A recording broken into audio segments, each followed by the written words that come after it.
Jeep mods? You want Jeep mods? Easy Jeep mods? Jeep mods that you should be doing first as soon as you get your Jeep? Well, that's what we're talking about in today's video. So today we're going to talk about easy, simple mods that I did to my Jeep right around when I first bought it, before I went off-roading. And I didn't really make a video about them because they're just so simple and basic, but really helpful. And I pulled up a couple mods that seem to be very popular on the Jeep forums that people are doing, and we're going to give them a try in this video. Alright, that's this week's video. 5 simple, easy Jeep mods. Let's get started. Alright, so what is the first one? Well, you're looking at it. Can you see it? It's pretty easy. Here, let me show it to you. It's right there. Can you see it now?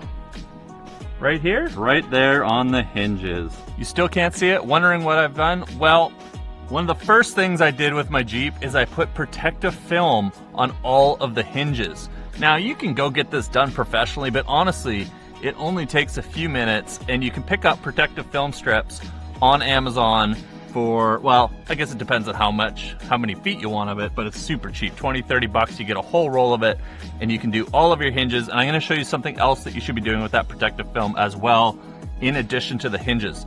But I just cut little squares, I put them on the front sides of the hinges, and this is stopping any rocks that are hitting these hinges from chipping off the paint. Now, this isn't 100% perfect.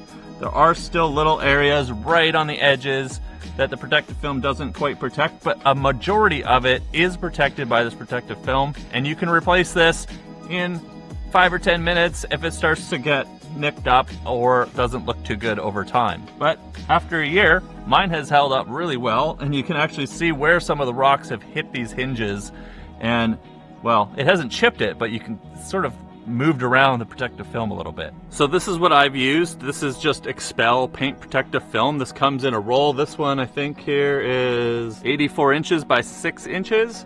And you can just cut little squares. If you have a paper cutter, it really makes it easy to cut them all the same size with nice straight edges, which is gonna get you the best protection you can. Grab a roll of this. I'll put a link down in the description if you wanna check it out.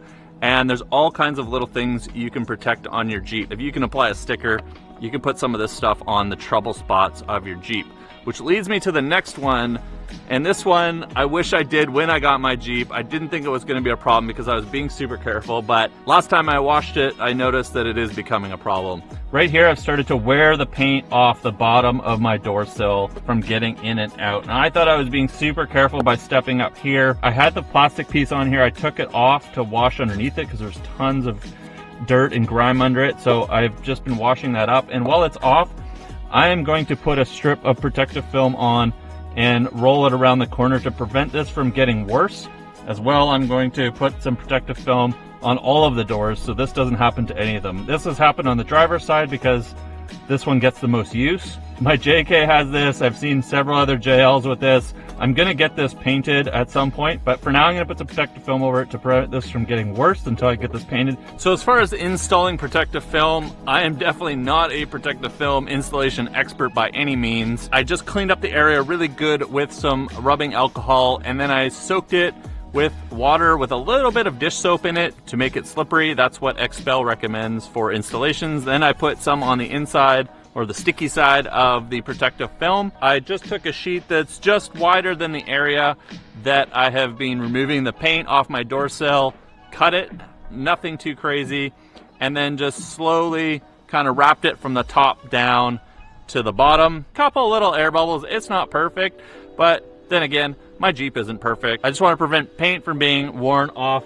of here. And we can replace this as needed. As this gets worn out or dirty or ugly looking, we'll just peel it off. Put another one in, 10 minutes, easy. I should have done this a long time ago, just like I did with the door hinges. Before you take your rig out, even on the streets, because your door hinges will get chipped. And obviously this doesn't matter if you're off-roading or not. You want to protect your sill. Grab a roll of Expel protective film, throw it on a couple of these hot spots on your Jeep, and you'll thank me later when you don't have missing paint.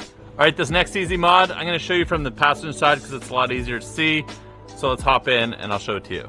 And there it is right there, that white cord. So you're probably wondering, what is this mod and what is this white cord? This is extra power. Just like most vehicles, the Jeep Wrangler is no exception. The USB ports in it suck for charging devices. What I've basically done is taken a power bar, which has both AC ports and USB ports on it, plugged it into my AC receptacle in the back seat, and put it into the center console. Now that gives me 4 AC ports as well as 3 additional USB ports. Now the nice thing, and this is what I do because I need more USB ports, is I plug an AC adapter in and I get high amperage USB charging out of my power bar, which is great because I am charging a lot of batteries. But you might have additional devices like a tablet, maybe you've got your kids with you, they've got tablets. There's lots of things that are powered by USB today, and it's nice to have a high amperage charging station. So this is a great simple little add-on that doesn't take any time at all. I'll put a link down in the description to the power bar that I'm using. You can get ones with just USB ports in them as well, or you can have a mix of both. Now do remember, the Wranglers have a 150 watt maximum on their inverter. The Gladiators, I do believe it's 400 watts. And I actually ran into this problem trying to charge my Jackery, which uses 200 watts of AC. We could charge it in the Gladiators, but not the Wranglers. Fun little fact about the inverters between the JL and the JTs. This next mod I actually haven't installed yet. This was an idea I got off the Jeep forums. When you go to fill up your Jeep, there is nowhere to put your fuel cap. So when you go to fill up, it's basically just hanging down here, hitting your fender. My fenders are often covered in mud, and that means my gas cap is getting mud and grime on it, and then it's going back. I said gas cap. My fuel cap is getting mud and grime on it, putting it back into my Jeep with dirt on it, and that's probably getting down into the fuel tank. You can pick these up anywhere. These are, what are these for? Key hooks? I don't know, you get these at Home Depot, Walmart, basically anywhere. We're just gonna need one of them, and what we're gonna do is we're gonna attach this to the inside of our fuel filler lid, and then we can hang our gas cap, fuel cap. We're gonna hang our fuel cap. This is a diesel, by the way, if you didn't know. We can hang our fuel cap on the door. I just cleaned off the inside of the fuel door with some alcohol to get a good adhesive, make sure there's no grease and grime on there, and slapped on one of these hooks. We'll see how this lasts over time. I'm not so sure about the sticky thing that comes with it working so well on metal, but I do have 3M Automotive two-sided tape that's kind of foamy and squishy, which sticks to everything that I need on the vehicle. So if I have to, we'll just put another one on. I'm not too worried about, you know, if this one goes missing, but it's on here pretty good, and it seems to work all right. So there you go. There's an answer to stopping your fuel cap from dangling on your fender every time you fill up. This next mod is kind of a redo of a video I did last year. I did a dedicated video to this, but a lot of you have been asking me, how has the trim stuff that you put in between your fenders and your body been holding up? And I thought, well, this is a good time. We might as well add this into this video because I still haven't put any back in this rear fender since we kind of ripped it off. So when I ripped it off, yeah, obviously it didn't stay there. We lost it. On all the other fenders, it's been great, and it does a great job at keeping rocks and other garbage out of here. And so when I go to wash my Jeep, which isn't very often, but when I do wash it, I can just spray this out rather than trying to pull my fender back and get the little tiny rocks and everything that gets stuck in here. So we're gonna quickly redo the rear fender that doesn't have it anymore, because I have a bunch of leftover stuff from when I originally bought it. Of course, with everything else, we'll put a link to this down in the description below, but I'm just gonna fire a piece of this in the rear fender, and you know, my review of this, well, it's been working really good since I did it on all the other fenders, and I'm pretty happy with it, so check it out. So this next mod actually comes from a suggestion off the Jeep forums. It's for your keys. Now this isn't something I really had thought about a solution for, but I know always annoys me, and this is, does this happen to you guys all the time? When you go to fish your keys out of your pocket, the metal key has flipped out.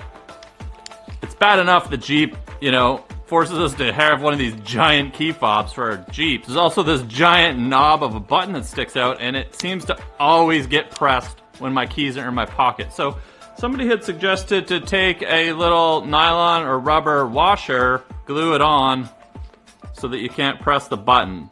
I did that on my spare key because, you know, for science, right? I don't know, it kind of messed up my key a little bit. It's a lot harder to push the button now and get the key out, but I can if I need to. Maybe using like a rubber O-ring or something like that, but you basically, now you gotta push it all the way in. I can still get it out. It still locks in place. There's no way I'm gonna accidentally push that in my pocket, but it seems to do the job. I don't know if I'm gonna do this to my main key. You can see it kind of goobed it up here a little bit. It kind of messed up my key a little bit with some white stuff. And this is just a 1/4 inch nylon washer. I don't know, doesn't look great, does the job. So that's a solid maybe if you're looking for solutions to stop your key from flicking out. I have a slightly better solution. There you go. A little bit of electrical tape. Looks nice and clean.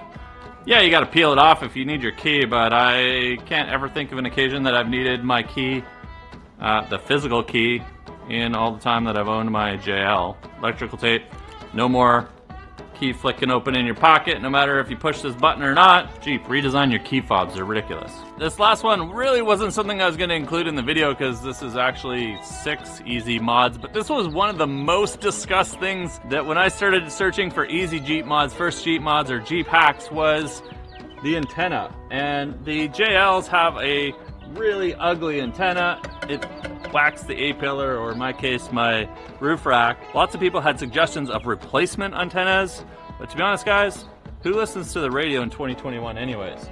Just unscrew this thing and chuck it away. You don't need it. That's it for this week's video, guys. Leave a like if you enjoyed this. New videos every week. Smash that subscribe button if you want to see more, and I'm out.